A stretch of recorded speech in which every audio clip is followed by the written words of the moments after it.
मेरी बात सुनकर सुमेरा बोली, नहीं नहीं, मैं शादी के बाद ही अपने शोहर से करवाऊंगी। हमारी बातें सुनकर शहजादी बोली, सुमेरा तुम कैसी लड़की हो, हमारी खुदाई देख भी रही हो और कुछ करवाना भी नहीं चाहती हो। शहजादी की बातें सुनकर मैं हंसने लगा और कहा, सुमेरा का दिल करता होगा लेने को, मगर बस थोड़ा शर्मा रही है। मगर मुझे उम्मीद है मेरा देख कर ये भी रह नहीं पाएगी। मेरी इस बात पर सुमेरा मुझे गुस्से से घूरने लगी, मगर मैंने इसके गुस्से को नज़रअंदाज करते हुए शहजादी को धक्के लगाने जारी किए। इसके साथ ही इसकी सिसकियां पहले की निस्बत काफ़ी तेज़ थी। मैं समझ गया कि वो फ्री होने वाली है। मैंने 2-3 मज़ीद जानदार धक्के लगाए तो शहजादी की बर्दाश्त जवाब देना शुरू हो गई और वाटर बाहर आना शुरू हो गया। इसकी ज़ोरदार सिसकियों से ऑफिस गूंजने लगी। शहजादी के जिस्म को कुछ झटके लगे और फिर वो ठंडी पड़ गई। फिर मैं सुमेरा की तरफ होकर इससे पूछा, तुम भी हमें ज्वाइन करो, हम दोनों को बहुत मज़ा आएगा। मगर सुमेरा एकदम पीछे हट गई और बोली, नहीं, मुझे नहीं करना ये सब, मैं सिर्फ देखूंगी। मैं सुमेरा के साथ बिल्कुल भी सख्ती नहीं करना चाहता था, इसलिए इसका ख्याल जहन से निकाल कर दोबारा से शहजादी की तरफ आया और मैं सोफे पर लेट गया। शहजादी ने अपने हाथ से मेरा छोटू को पकड़ लिया, हिलाते हुए अपने मुंह के करीब ले आई।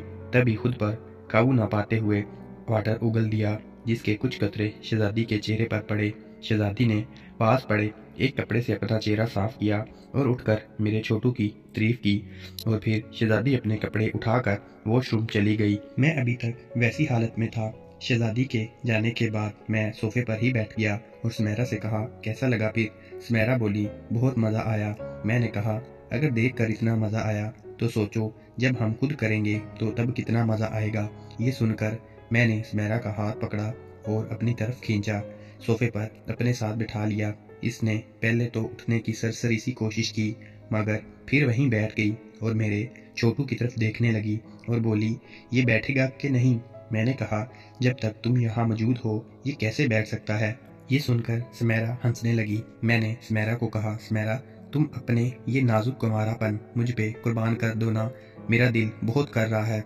ये सुनकर सुमेरा ने कहा, नहीं काशिफ, ये नहीं हो सकता। सुमेरा मेरे छोटू को देखकर कुछ देर खामोश रहने के बाद सुमेरा मुझे कुछ परेशान नजर आने लगी। मैंने सुमेरा से पूछा, सुमेरा तुम चुप क्यों हो, क्या हो गया है? मगर सुमेरा कुछ न बोली। मैंने फिर पूछा, सुमेरा क्या हुआ? सुमेरा सर उठाकर तरसी हुई नज़रों से मेरी तरफ देखने लगी। मैंने गौर किया, सुमेरा की नज़रों में प्यास नजर आ रही थी। अब सुमेरा की सांसें भी तेज तेज चलना शुरू हो गई थी। मैं समझ गया था अब सुमेरा से कंट्रोल नहीं हो रहा। सुमेरा को मेरी और शहजादी की खुदाई देखकर अब सुमेरा को सुकून नहीं मिल रहा था। शायद सुमेरा मौका गंवाना नहीं चाहती थी। ये ख्याल मेरे जहन में आते ही मैंने बिला झिझक सुमेरा से पूछ लिया, सुमेरा अगर खुदाई का मूड है तो बता दो। सुमेरा ने भी बगैर तौक़ुफ़ के हाँ में सर हिला दिया और मैंने भी वक़्त ज़ाया किए बगैर बैठे बैठे ही सुमेरा के गले में अपनी बाहें डाल दी और इसके नरमो मुलायम होंठों पर किस कर दी। सुमेरा के जिस्म में गर्मी से पता चल रहा था इसे कितनी तलब महसूस हो रही थी। सुमेरा ने भी तमाम शर्मो हया को बिला ताक रखते हुए मेरे होंठों पर किस करना शुरू कर दी। 5 मिनट तक मैं सुमेरा के साथ ऐसे करते रहे। सुमेरा भी मेरा भरपूर साथ देने लगी, मगर किसिंग से ही मुझे अंदाज़ा हो गया था कि वो इस काम में अनाड़ी है। सुमेरा के जिस्म में बेताबी गर्मी थी, मगर तजर्बे की कमी थी। मेरी बाहों में इसका जिस्म कांप रहा था। अलबत्ता सुमेरा के जिस्म की गर्मी से मुझे अंदाज़ा हो रहा था कि वो किस शिद्दत से तलब महसूस कर रही होगी। कुछ देर किस करने के बाद मैंने सुमेरा की कमीज़ को ऊपर से ही इसके मीम को छुआ, इनको दबा दबा कर चूमने लगा। सुमेरा ने मुझे बिल्कुल भी मना नहीं किया और अपना एक हाथ मेरी गर्दन पर रख कर और दूसरा हाथ कमर पर रख कर मुझे प्यार करने लगी। इस तरह करते करते मैं सुमेरा की गर्दन पर आया और इस बात का ख्याल करते हुए कि मेरे दांतों के निशान इसकी गर्दन पर ना पड़ें। सुमेरा बिलाशुबा एक कुंवारी लड़की थी और इसमें शर्मो हया भी थी, मगर इस वक़्त की तलब ने इसे मजबूर कर दिया था। मैंने भी वक़्त ज़ाया नहीं किया और छोटू को चिड़िया पर सेट करके इसकी एंट्री करा दी।